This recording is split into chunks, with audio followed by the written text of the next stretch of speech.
Mars पर नज़र रखा करें एक्वेरियंस। मार्स आपके कैरियर का रिप्रेजेंटेटिव है और अगर कैरियर अच्छा हो तो इसका वाज़े मतलब ये है कि ज़िंदगी 60% तो अच्छी ही चलेगी। ये सभी मानते हैं कि अगर सूरज पहले एंगल पर हो तो ये फोर्स ऑफ लाइफ की वजह बनता है, ह्यूमन स्पार्क। आपको करना क्या है? इन 4 प्लैनेट्स की जो गेम है, इन 4 प्लैनेट्स के जो बिहेवियर्स हैं, ये किसी नेमत से कम नहीं है।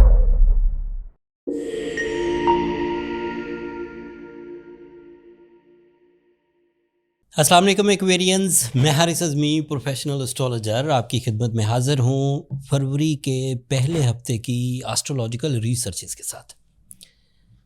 सितारे इतनी तेज़ी से चेंजेस ला रहे हैं कि अगर एक्वेरियंस इन चेंजेस पर नज़र रखें तो वक्त उनके लिए गैर मामूली हालात पैदा कर सकता है।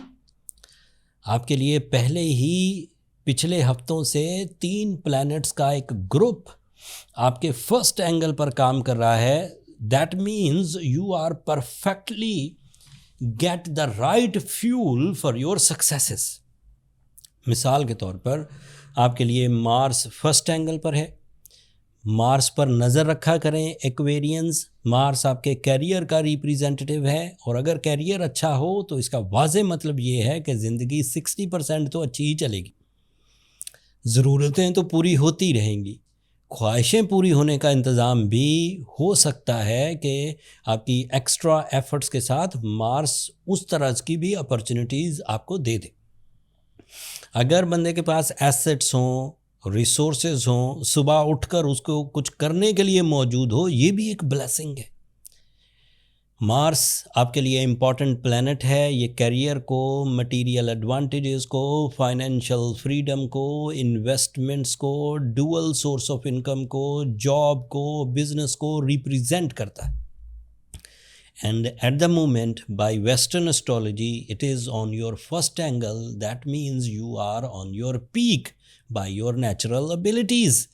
आपकी नेचुरल एबिलिटीज़ का मतलब है आपकी मैनेजमेंट स्किल्स, आपकी ट्रेंड सेटिंग्स एबिलिटी, आपकी ये जो लर्निंग कैपेसिटी है, आपकी जो डिसीजन पावर है, आपकी लीडरशिप क्वालिटी है, आपकी मस्कुलर स्किल्स हैं, आपकी कॉन्फिडेंस लेवल है, आपका एक्यूरेसी लेवल है। ये सब कन्वर्ट होता रहेगा बिजनेस में, जॉब में, रिवॉर्ड्स में, फाइनेंस में, सम सॉर्ट ऑफ। दूसरा इवेंट सुनिए। Venus is also on your first angle and Venus is representative of your peace, pleasures and emotional rhythm, depression का खात्मा, psychological stability, right decision and अमन पसंदी, हकीकत पसंदी, कानून परस्ती, इस तरह की चीज़ें ये वीनस की वजह आती हैं। इससे भी बंदे के अंदर बड़ा ठहराव पैदा होता है, वरना इंतशार की तरफ जाता है। बंदा जल्दी करता है, ये करना है, ये करना है, इसमें ये रुकावट आ गई, इससे नफ़रत हो गई, इससे शिकायत हो गई, सिस्टम गलत है, मौसम अच्छा नहीं, ये फिर इंतशार लाता है। और अगर बंदा पीसफुल हो तो हर ही तरह के एनवायरनमेंट में वो पीसफुल रहता है और काम निकाल लेता है। फिर अगली खबर है कि सूरज भी आपके फर्स्ट एंगल पर है। This is big one. जितनी भी एस्ट्रोलॉजिकल कैलकुलेशन मेथड हैं, वेस्टर्न हो, वैदिक हो, पर्शियन हो, ये सभी मानते हैं कि अगर सूरज पहले एंगल पर हो तो ये फोर्स ऑफ लाइफ की वजह बनता है, ह्यूमन स्पार्क। आपको करना क्या है? आपकी तड़प क्या है? आपकी लालच क्या है? आप लेवल, किस लेवल पर जाना चाहते हैं, उस तरह की सोच को सूरज फर्स्ट एंगल पर आके डेवलप करता है। फिर नेक्स्ट एंगल पर जाके उसकी अपॉर्चुनिटीज़, फिर उससे नेक्स्ट लेवल पर प्लेजर्स, रिसोर्सेज, फिर ये पूरे ऑर्बिटल मूवमेंट में आपको एक्टिव रखता है। बट फर्स्ट एंगल पर मकासद ज़िंदगी डिफाइन हो जाते हैं एंड सूरज इस वक्त आपके फर्स्ट एंगल पर है। ये मरकरी भी इस वक्त आपके फर्स्ट एंगल पर है, लेकिन इस हफ्ते, जिस हफ्ते के लिए मैं ये वीडियो बना रहा हूँ, 6 फरवरी को मरकरी आपके सेकंड एंगल पर आ जाएगा। तो mind skills, concentration, planning, creativity देकर अब ये आपके माल के घर में आ जाएगा। तो आपकी कंसंट्रेशन, आपकी माइंड स्किल्स, आपकी कम्युनिकेशन, आपकी लर्निंग एबिलिटी अब कन्वर्ट होने लगेगी रिवॉर्ड्स में, मटेरियल एडवांटेजेस में, अथॉरिटीज़ में, कनेक्शंस में एंड इस तरह के दीगर फ़ायदे जिससे सोशल डेवलपमेंट हो, लोग आपको सुपीरियर या फिर सक्सेसफुल मानने लग जाए। इन 4 प्लैनेट्स की जो गेम है, इन 4 प्लैनेट्स के जो बिहेवियर्स हैं, ये किसी नेमत से कम नहीं है। आप इन हालात को फरवरी के पहले हफ्ते में अपने माइंड और अवेलेबल सक्सेसेस से जज भी करिए, क्योंकि अगले साल फिर इस तरह की कंडीशंस वापस आएंगी।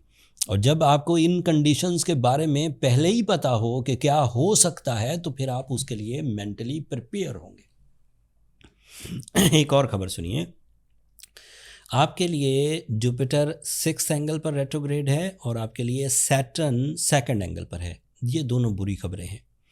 सैटर्न अगर 2nd एंगल पर हो तो ये वेस्टर्न एस्ट्रोलॉजी के मुताबिक 2nd एंगल पर है।